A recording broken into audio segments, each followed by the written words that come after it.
There are doors in your life that you never expect to open.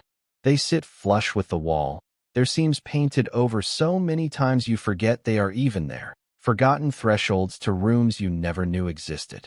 You walk past them every day, your hand brushing the wall, oblivious to the hollow space just beyond the plaster and paint. And then one night, at 2 in the morning, when the city is asleep and the only sound is the gentle hum of the refrigerator, a pressure from within, slow and insistent, creates a hairline crack. A sliver of light, warm and unfamiliar, spills onto the floor of the world you thought you knew, and you realize you have a choice. You can pretend you never saw it, paint over the crack, and walk away. Or you can place your fingers on the cool, smooth surface and push. Alex was that door for me. For years, he was just a wall. The most important wall in my life. The one that structured my entire world, but a wall nonetheless. Solid, dependable, immovably platonic. And on that Tuesday night, or perhaps it was early Wednesday morning by then, as he slept with his head on my chest, I felt the first tremor. His breathing was a slow, oceanic rhythm against my ribs, a tide pulling in and out, steady and deep. His arm was thrown loosely across my stomach, his fingers curled into the fabric of my t-shirt. A gesture of such casual, unconscious possession it made the air in my lungs feel thin and precious.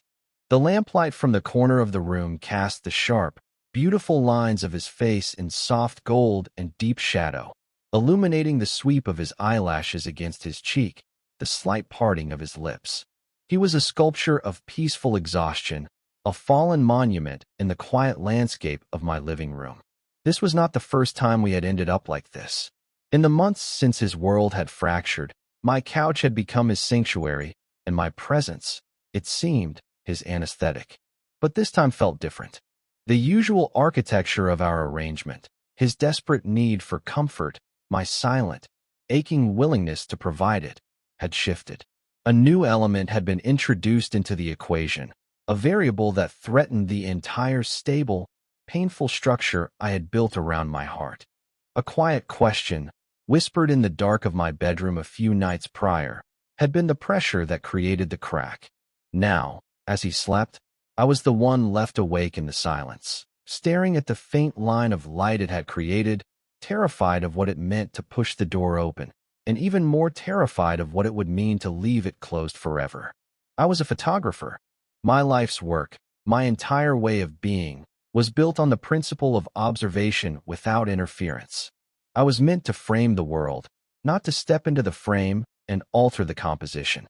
I captured moments of fleeting grace, of raw, unguarded emotion in others, all while keeping myself just outside the scene, a ghost behind the lens. And for 7 years, I had applied that same principle to my friendship with Alex. I had watched him, studied him, loved him from a safe and silent distance. I had documented his life in 1,000 mental photographs. Alex laughing into the summer sun after a swim meet, water beading on his shoulders like diamonds.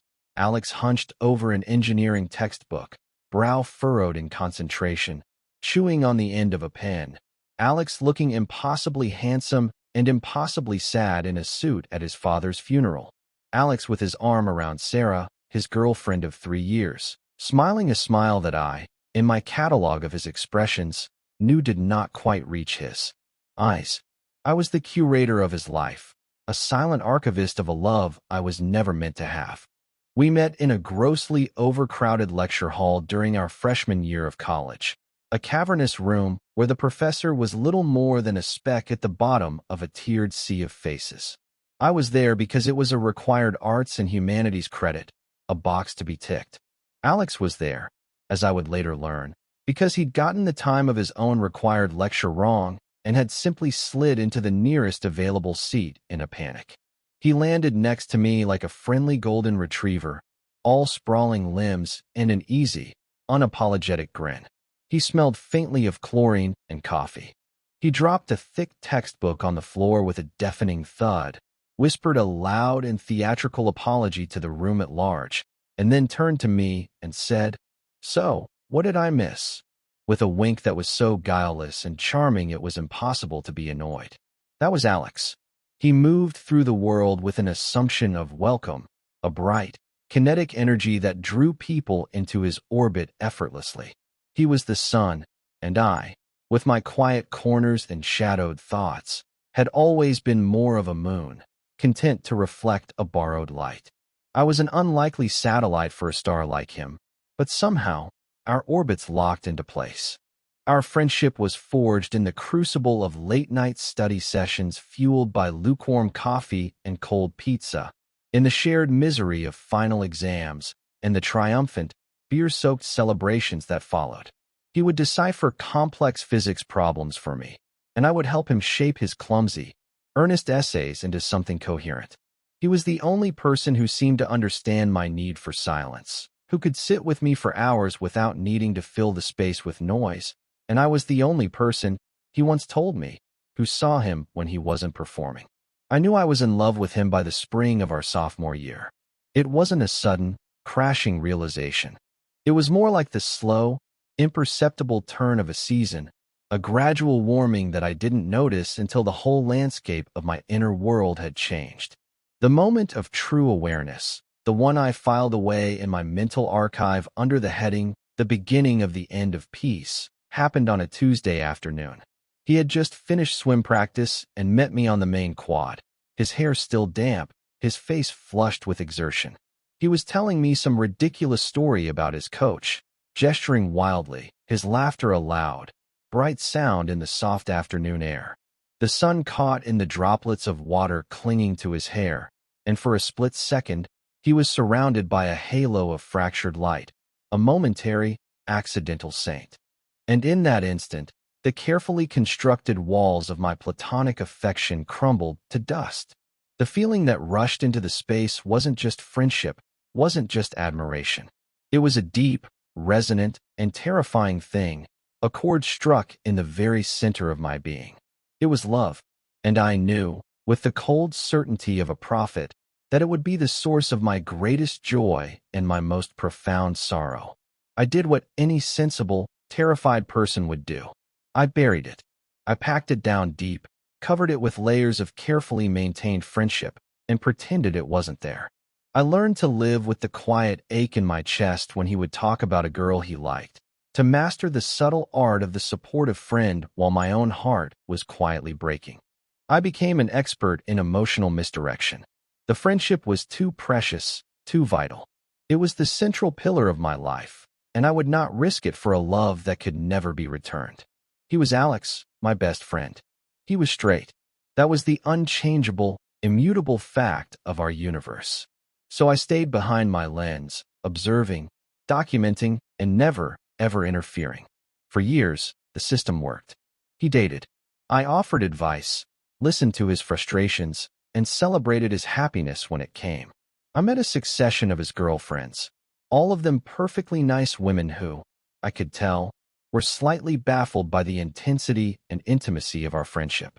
I watched him try to fit himself into the shapes of their lives, to be the boyfriend he thought he was supposed to be. His relationship with Sarah was the most serious. For 3 years, they were a unit. They talked about moving in together, about the future, about a life that looked exactly like the one he was expected to want. I photographed their 3rd anniversary party, my camera a welcome shield, allowing me to be present but separate. As I watched him through the viewfinder, I saw the performance. He was playing the part of the happy, devoted boyfriend, and he was playing it well. But the unguarded moments I knew so well, the true flashes of Alex, were becoming rarer. They were reserved for the quiet moments when he would call me late at night, his voice tired, to talk about nothing at all, just to hear a familiar voice on the other end of the line. The breakup, when it came, was not a surprise to me, but its violence was. It wasn't a gentle drifting apart, it was a detonation. Sarah, it turned out, had felt the distance he couldn't name. She had felt like she was in a relationship with a ghost, a handsome, charming, and utterly unavailable man. She accused him of being emotionally vacant, of holding the most important parts of himself back, and she wasn't wrong. But she aimed her diagnosis at the wrong cause, suggesting there must be someone else. She ended it, and in doing so, she didn't just break his heart. She shattered the entire facade he had so carefully constructed for himself. He wasn't just mourning the loss of her. He was mourning the loss of the man he was supposed to be. And that was when the tectonic plates of our friendship began to shift. The catalyst was his pain, a deep, seismic grief that left him untethered. He started showing up at my apartment, the one we'd affectionately called the embassy since college, a neutral territory of calm. He wouldn't call first. I'd just hear his key in the lock, a key I'd given him years ago for emergencies, and he would appear in the doorway, looking lost and hollowed out. The bright, confident energy that was his signature had been extinguished, replaced by a profound weariness. He looked like a traveler who had been walking for 1,000 miles and had finally, blessedly, reached a place he could rest. He rarely spoke about Sarah or the breakup directly. Instead, he would drift into my space, collapse onto my worn leather couch, and just be. He would watch me edit photos, his eyes tracking the cursor on the screen with a vacant stare. He would flip through my art books without really seeing the pages. He was seeking refuge, not conversation. He needed the quiet hum of my existence to drown out the loud static of his own thoughts. I understood this without him needing to say a word. I knew he needed a place where he didn't have to perform, where he could let the mask of the charming, happy-go-lucky man fall to the floor. My apartment became his decompression chamber, the place he came to breathe when the pressure of his own life became too much. The ritual began subtly, as most life-altering things do. It started with movie nights. We'd order takeout, put on some mindless action movie he'd seen a dozen times, and sit on opposite ends of the couch, a silent agreement of shared space. The first few times, he stayed awake, his attention fixed on the screen. But as the weeks wore on, his exhaustion began to win. I would glance over and find him asleep, his head tilted back against the cushions, his mouth slightly open. I would let the movie finish, turn off the television, and drape a blanket over him before heading to my own bed. I would lie awake for hours, acutely aware of his presence in the next room, the sound of his breathing a faint, reassuring rhythm in the quiet of the apartment. Then came the first small erosion of the boundary between us. We were watching a film, and about an hour in, he shifted, a tired sigh escaping his lips. He leaned over and rested his head on my shoulder. My entire body went rigid. It was a simple gesture, one that probably meant nothing to him, a casual act of friendly intimacy born of sheer fatigue. But to me, it was a cataclysm. I could feel the warmth of his cheek through the thin fabric of my shirt, the weight of his head, solid and real.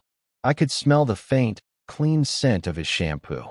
I sat there, ramrod straight, for what felt like an eternity, my heart hammering against my ribs.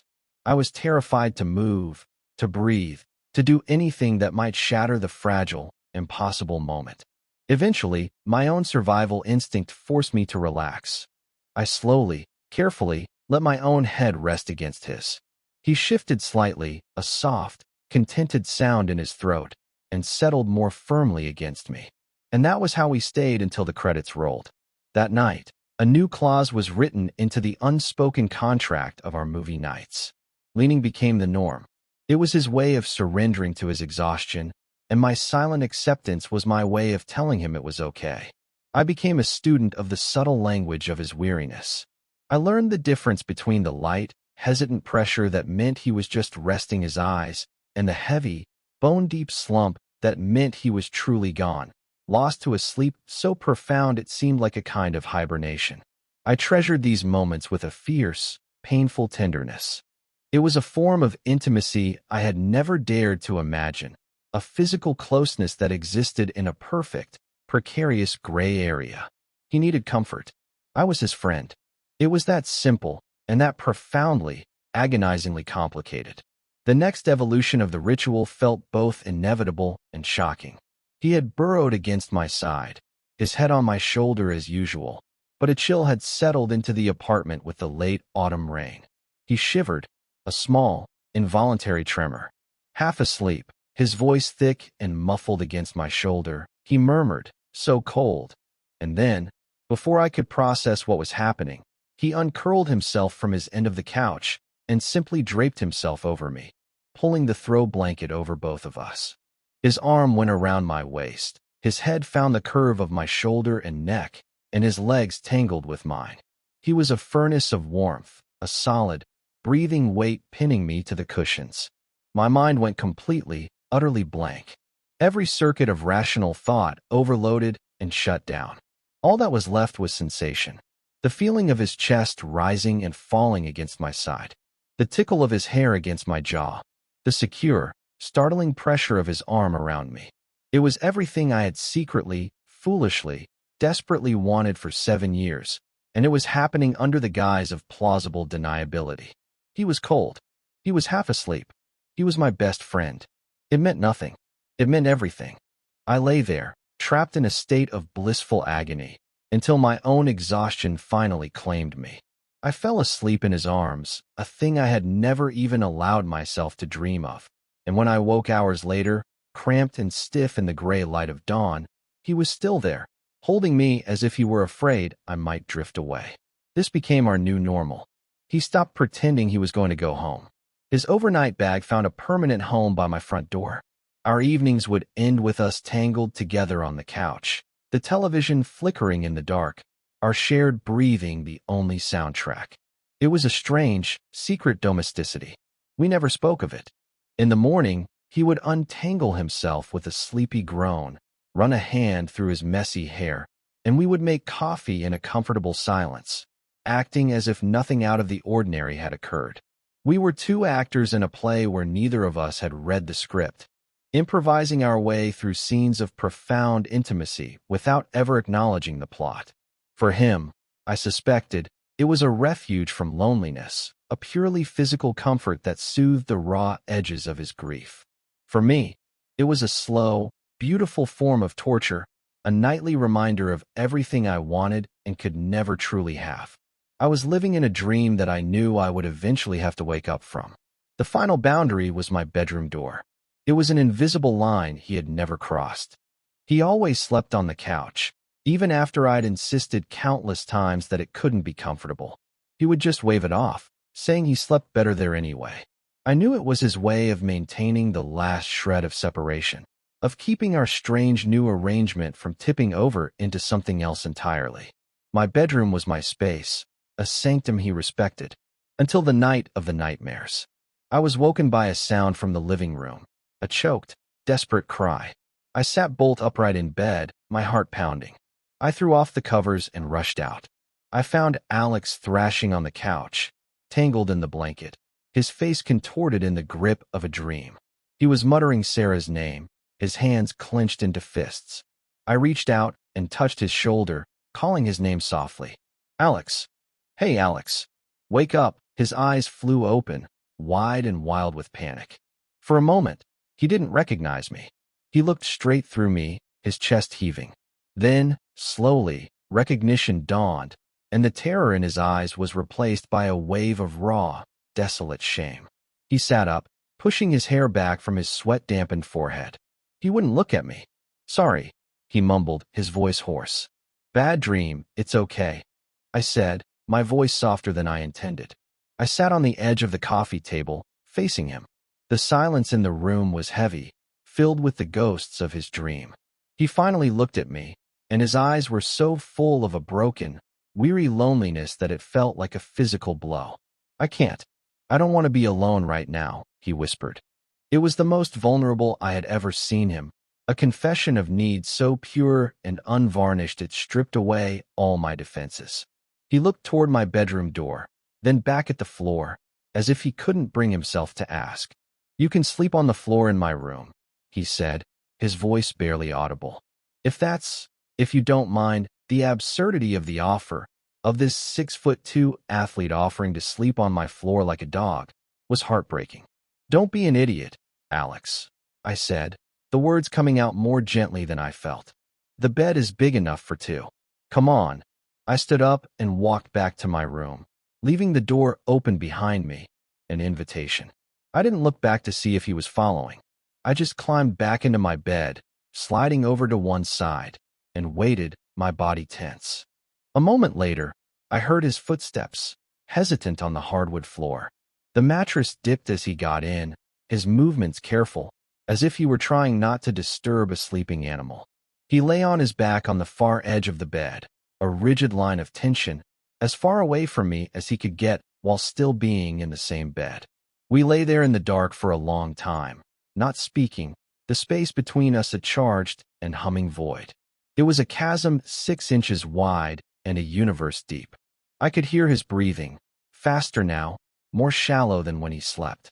I focused on the sound, matching my own breath to his, a silent, unconscious effort to bring him back to a place of calm. I could feel the heat radiating from his body, a warmth that seemed to pull at me across the cold sheets. This, I thought, was a new and even more exquisite form of torment. To be so close, to be granted access to this final, intimate space, and yet to be separated by a silence so profound it felt like a wall of glass.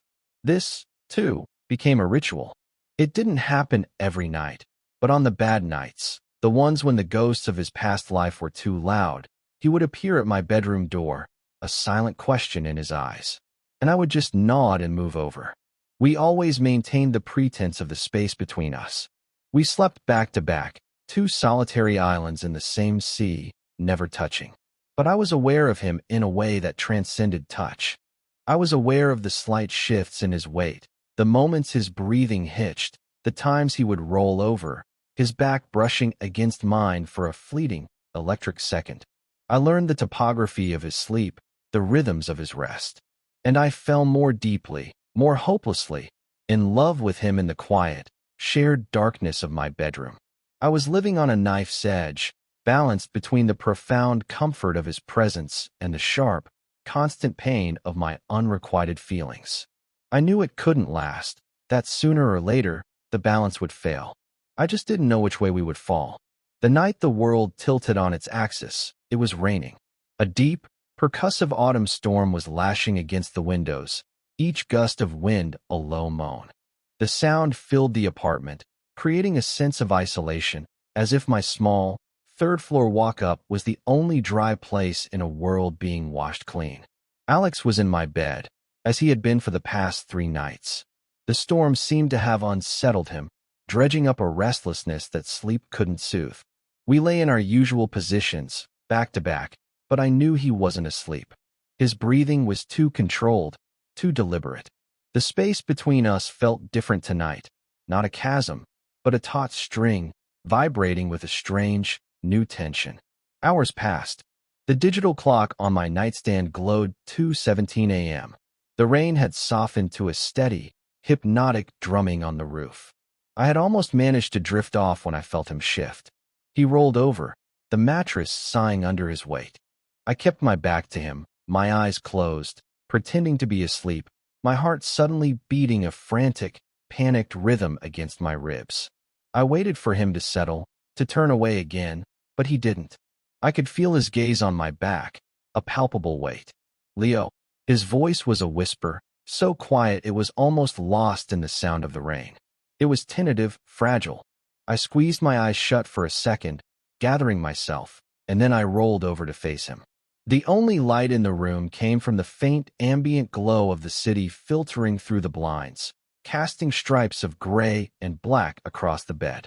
I could just make out the shape of him, the dark silhouette of his head on the pillow, the glint of light in his eyes. "Yeah," I whispered back, my own voice rough with sleep I wasn't feeling. He was quiet for a long moment, and the silence stretched, thin and charged. I could see him searching for words in the dark. When he finally spoke again, his voice was thick with an emotion I couldn't quite name. It was more than just sadness. It was a kind of raw, aching sincerity. "I don't feel so lost when I'm here," he said. "With you." The words landed in the quiet room with the force of a physical impact.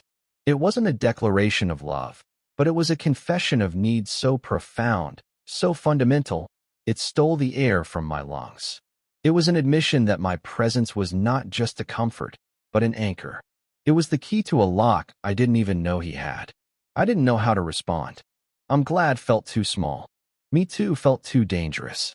So I just watched him, my silence an invitation for him to continue. He took a slow, shaky breath.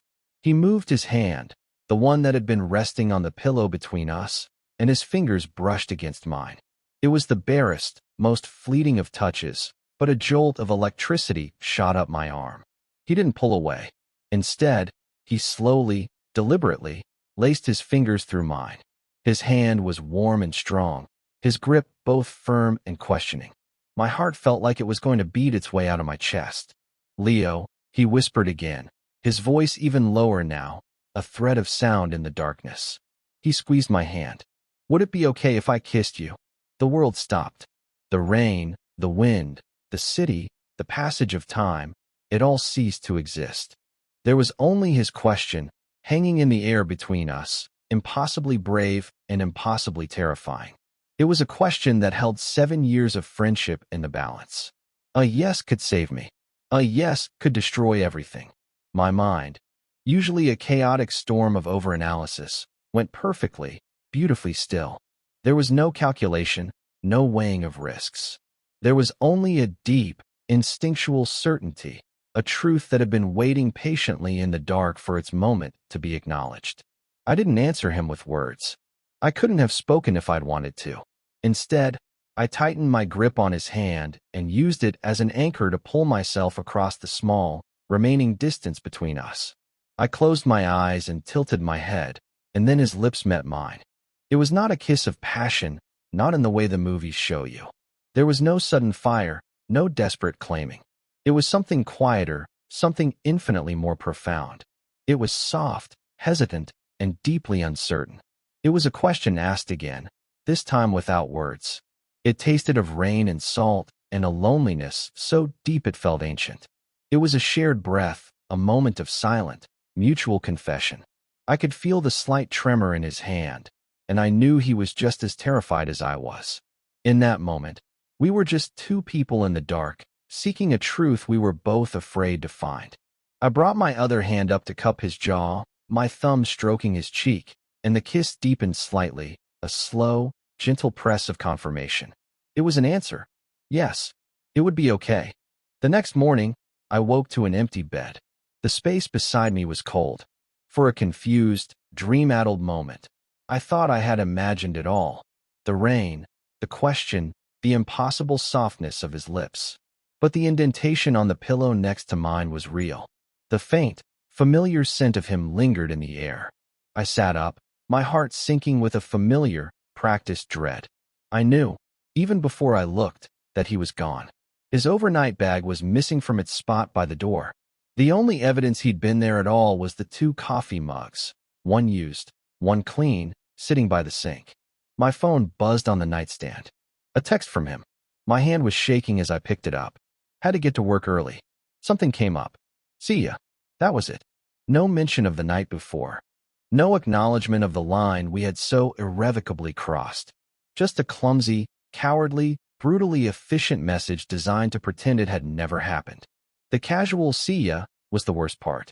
It was a desperate attempt at normalcy, a flimsy patch slapped over a gaping hole in the fabric of our friendship. I read the message 10 times, then 20, as if staring at the words long enough could change their meaning. But the meaning was clear. He was running. A cold, sick feeling washed over me. I felt like a fool, a naive, hopeful idiot who had mistaken a moment of desperate, grief-stricken confusion for something real. He had been lonely and sad, and I had been there, a convenient source of comfort. The kiss wasn't a confession, it was a symptom of his own disorientation. I had allowed myself, for one brief, intoxicating moment, to believe that the door was actually opening. Now, it had been slammed shut in my face, the sound of it echoing in the hollow space in my chest. I had broken my one rule. I had interfered. And in doing so, I had lost everything. The days that followed were a special kind of hell. The silence from him was a living entity in my apartment. It sat on the couch where he used to sleep. It lay in the empty space in my bed. It followed me from room to room, a constant, suffocating presence. I texted him once, a casual, "Hey, hope work is going okay," trying to offer him an easy way back in. He replied hours later with a single, sterile word. Yep, he canceled our standing Friday night movie night, citing a deadline he had to meet. The following week, He said he was feeling under the weather. The excuses were transparent. The distance he was creating between us a physical ache. The man who had sought refuge in my home for months, who had slept in my arms and in my bed, was now actively avoiding me. The pain of it was a dull, constant throb, a low-grade fever that sapped my energy and clouded my thoughts. I couldn't edit. I couldn't shoot. The world outside my window seemed muted, the colors leached out of it. All I could do was replay the kiss, the whispered question, and the gut-wrenching text message, turning them over and over in my mind, searching for a clue I had missed, a reason for his sudden, complete withdrawal. After 2 weeks of this agonizing silence, something inside me broke. It wasn't anger, not really. It was a kind of desperate clarity. I couldn't let it end like this. I couldn't let 7 years of friendship dissolve into a cowardly, unspoken misunderstanding. If it was over, if I had truly ruined it, I needed to hear it from him. I needed an ending, not just a slow fade to black. I deserved more than a ghosting. He owed me more than that. He owed us more than that. I walked to his apartment. It was a cold, clear night, the kind where the stars seemed sharp and distant. I didn't have a plan. I just knew I couldn't spend one more night staring at the ceiling of my silent apartment. I used my own emergency key to his place, the twin to the one he had for mine, and let myself in. The apartment was dark, except for the bluish glow of a television screen. The air was stale, thick with the smell of takeout food and neglect. The floor was littered with empty pizza boxes and discarded containers. Alex was sitting on his couch, staring blankly at the TV, a half-empty bottle of beer resting on the cushion beside him. He was wearing the same sweatshirt I'd seen him in 3 days ago. He looked terrible. He looked exhausted and haunted, his face pale, dark circles under his eyes. He didn't even seem surprised to see me. He just turned his head slowly, his expression hollow. "Hey," he said, his voice flat. I didn't return the greeting. I walked over and turned off the television, plunging the room into near darkness, lit only by the streetlights outside his window. I stood in front of him, a silent, unmovable object. "You have to talk to me, Alex," I said. My voice was quiet, but it didn't shake. It was filled with a resolve I didn't know I possessed. "You can't just disappear. You can't ghost me. Not after that. Not after everything." He stared at the blank screen for a long time, his jaw tight. I could see the battle raging inside him, the conflict playing out in the tense line of his shoulders. I waited. I was prepared to wait all night. Finally, he let out a long, ragged breath that seemed to carry all the weight of the last 2 weeks with it. He buried his face in his hands, his shoulders slumping in defeat. "I'm so sorry, Leo," he mumbled into his palms, his voice thick and broken. "I'm so messed up. I didn't know what to do, so you did nothing." I pressed, the hurt sharp in my voice. "You just ran away? Do you have any idea how that felt?" He looked up at me then, and his eyes were glistening with unshed tears. The sight of it broke through my carefully constructed resolve. "I know," he whispered. "I know it was cowardly. I freaked out. Why?" I asked, the single word holding a universe of pain and confusion. "Why, Alex?" He finally broke. The dam of his confusion and fear burst, and the words came pouring out in a torrent, clumsy and desperate and painfully honest. "Because I don't know what's happening to me," he said, his voice cracking. "My whole life, I've had this path. You know? The one everyone expects. The one I expected. College, job, girlfriend, wife, house. It was all laid out. And I was walking it.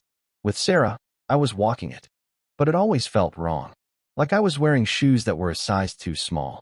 I was smiling and nodding and playing the part. But inside, I was suffocating." He took a shaky breath, running a hand through his hair. "When she left, it was awful, but it was also a relief. And I hated myself for feeling that.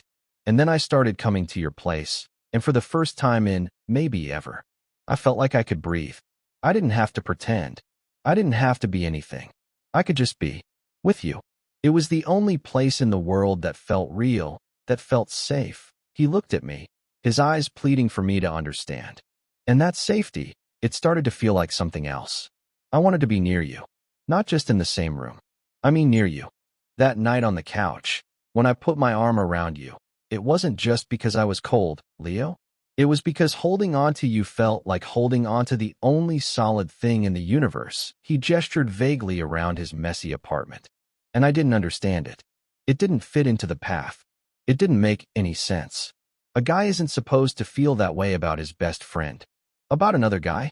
I told myself I was just lonely, that I was grieving, that I was just mixed up.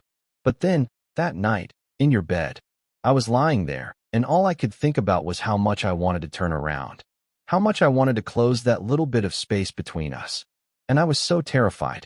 I've never been that scared in my entire life. He finally met my gaze, his own eyes swimming with a vulnerability that was utterly disarming. Asking to kiss you was the bravest and most terrifying thing I've ever done. And doing it, it was the most honest thing I've ever done. It felt right. More right than anything with Sarah ever did. And that's what scared me the most. Because if that was right, then my entire life, everything I thought I knew about myself, has been wrong. I looked in the mirror the next morning, and I didn't recognize myself. So I ran. I ran away from you because I was running away from myself. And I am so sorry that I hurt you in the process. You are the last person on this earth I would ever want to hurt. I listened to his confession, to the raw, chaotic outpouring of his heart, and the anger and hurt inside me slowly dissolved, replaced by a wave of profound, aching empathy. He wasn't rejecting me. He was terrified of himself. He wasn't running from what we had. He was running from what it meant. He was a man whose entire map of the world had just been proven wrong, and he was completely and utterly lost. I sank down onto the coffee table in front of him, bringing us to eye level. The air between us was still thick, but now it was thick with truth, not with unspoken tension. I reached out, my movements slow, and placed my hand on his knee. He flinched, just for a second, then relaxed into the touch. "You don't have to have it all figured out, Alex," I said, my voice quiet and steady. "There are no labels required. There's no test you have to pass. There's just this. Us. Whatever it is." I looked around the messy apartment, at the evidence of his misery. "But you can't do this. You can't shut down and hide. And you can't shut me out. We can be scared and confused together. That's better than being scared and confused alone, right?"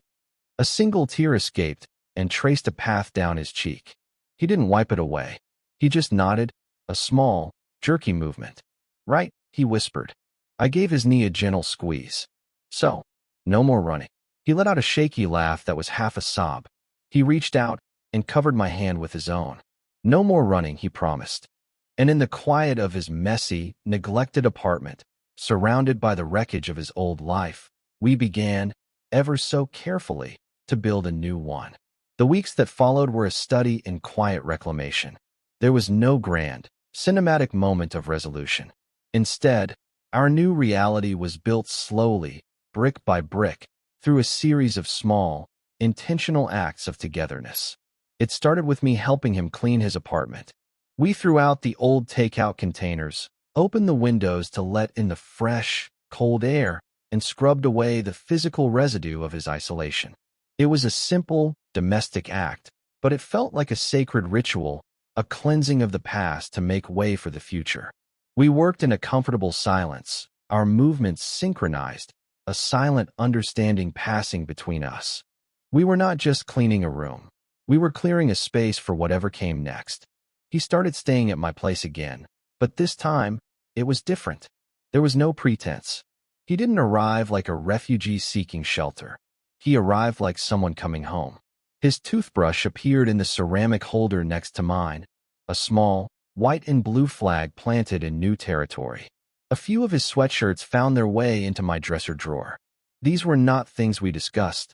They just happened, small, organic shifts in the landscape of our lives, as natural and inevitable as a river finding its path to the sea.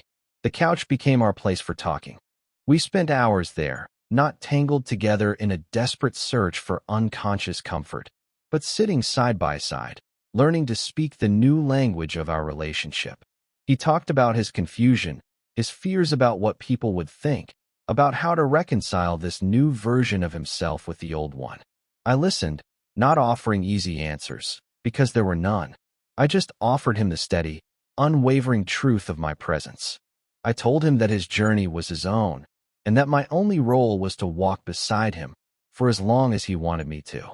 And my bed became our sanctuary. The first night he stayed over after our confrontation, a nervous uncertainty hung in the air. When it was time to sleep, he hesitated in the doorway of my bedroom. I just looked at him and pulled back the covers on his side of the bed. It was a simple, clear invitation.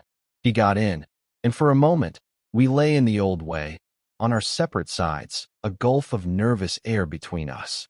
Then, I felt him shift.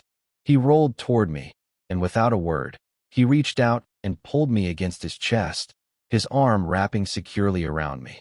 He buried his face in my hair and let out a long, slow breath, a sound of profound relief, like a man who had finally put down a burden he had been carrying for a lifetime. I curled into his warmth, my hand resting on his heart, feeling its steady, reassuring beat. The space between us was finally, blessedly, gone. We learned to sleep like that, tangled together, a puzzle of limbs that finally fit. There was a simple, profound peace in it. Waking up in the morning to the sight of his face on the pillow next to me, relaxed in sleep, was a quiet miracle I never took for granted. Making coffee together in the morning sun, our shoulders brushing as we moved around the small kitchen, became my favorite part of the day. It was in these small, mundane moments of shared life that our love truly took root, growing strong and deep in the soil of our long friendship. One Saturday morning, months later, I was in my darkroom, developing a roll of film I had shot the day before. Alex was in the living room, the sound of his soft humming mixing with the classical music he had put on. I watched his face slowly appear on the paper submerged in the chemical bath. It was a photo I had taken of him last week in the park. He was looking directly at the camera, but not at the lens. He was looking at me, and the expression on his face was one of open, unguarded, and completely certain affection. There was no confusion there, no fear, just a quiet, settled joy. It was the truest photograph I had ever taken of him. I hung the print up to dry and went out to join him. He was on the couch, reading one of my photography books, his brow furrowed in concentration. I came up behind him and wrapped my arms around his shoulders, resting my chin on his head. He leaned back into my embrace, tilting his head to kiss my cheek. "What are you looking at?" I asked.